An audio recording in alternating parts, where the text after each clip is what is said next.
1 मई अंतर्राष्ट्रीय मजदूर दिवस के मौके पर विभिन्न श्रमिक संगठनों ने श्रमिकों की शहादत को याद करते हुए संकल्प दिवस मनाया। इस अवसर पर श्रमिकों ने विशाल रैली निकाली। श्रमिक नेताओं ने केंद्र सरकार के निजीकरण और निगमीकरण की नीति का विरोध किया और कहा कि देश की आर्थिक स्थितियों और हालातों से मजदूर वर्ग चिंतित है।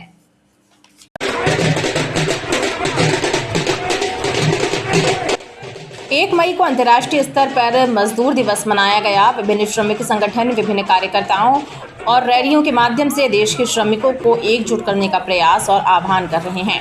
अंतर्राष्ट्रीय मजदूर दिवस के अवसर पर विभिन्न श्रमिक संगठनों ने श्रमिकों की शहादत को याद किया।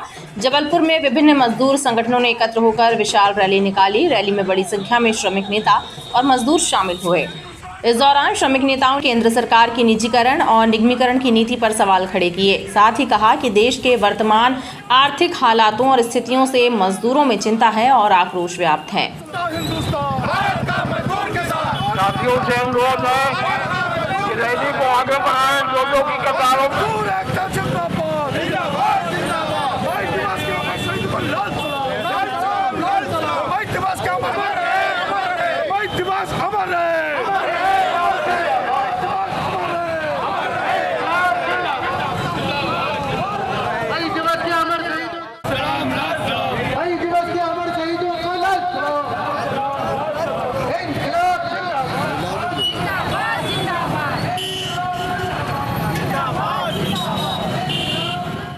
जिस तरीके से मौजूदा सरकार लगातार मजदूरों का शोषण कर रही है, क्योंकि हम लोग डिफेंस से हैं और डिफेंस में आप देख रहे होंगे कि डिफेंस का किस तरीके से निजीकरण निगमीकरण कर दिया गया है, जबकि स्वयं देश के प्रधानमंत्री का ये कथन था कि निगमीकरण उसी संस्थान का किया जाता है जिस संस्थान को आपको बेचना हो, निजीकरण के हाथों में सौंपना हो। अब आपने जब देश की रक्षा को ही निगमीकरण के हाथों सौंप दिया है तो निश्चित तौर पर देश का जो भविष्य है ये अंधकार में है। आज हम तमाम मजदूर सरकार के नीतियों के खिलाफ, लगातार हो रहे मजदूरों के शोषण के खिलाफ हम रैली निकालेंगे। आज तमाम देश का मजदूर वर्ग इस बात का संकल्प लेगा कि सरकार की जन विरोधी और मजदूर विरोधी आर्थिक नीतियों के खिलाफ निरंतर संघर्ष जारी रखेगा और तब तक संघर्ष करेगा जब तक इन मजदूर विरोधी नीतियों को सरकार वापस नहीं लेती। वहीं अंतर्राष्ट्रीय मजदूर दिवस के अवसर पर हिंद मजदूर सभा और विभिन्न ट्रेड यूनियनों के संयुक्त तत्वाधान में रांझी बड़ा पत्थर से विशाल रैली निकाली गई। इस रैली में हिंद मजदूर सभा के प्रदेश सचिव कामरेड नेम सिंह सहित राष्ट्रीय स्तर के कर्मचारी नेता और बड़ी संख्या में श्रमिक शामिल हुए।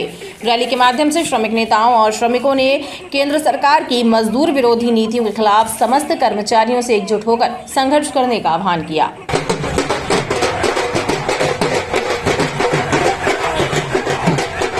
देश का 38 करोड़ मजदूर, 38 करोड़ देश का मजदूर आज चौराहे पर खड़ा हुआ है। और ये जो सरकार है वो सरकार चाहे केंद्र की हो या राज्य की सरकार हो, आज की तारीख में भी तमाम राज्यों ने पुरानी पेंशन देने की, जहाँ पर भी कांग्रेस की सरकार है उस सरकार ने पुरानी पेंशन देने की बात की कि पेंशन के मामलों में आज कहा यह जा रहा है कि पेंशन से जो भुगतान हो रहा है उस भुगतान से देश को काफ़ी आर्थिक नुकसान हो रहा है।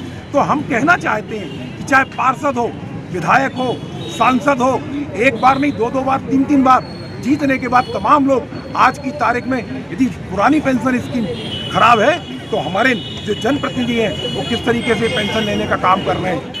रैली विभिन्न मार्गों और क्षेत्रों का भ्रमण करने के पश्चात आम सभा में परिवर्तित हुई। रैली और आम सभा में शामिल श्रमिकों ने मई दिवस के अवसर पर शहीदों को लाल सलाम करते हुए अंतर्राष्ट्रीय मजदूर दिवस अमर रहे के नारे लगाए और श्रमिकों के एकजुट होने का संदेश आम जनता को दिया।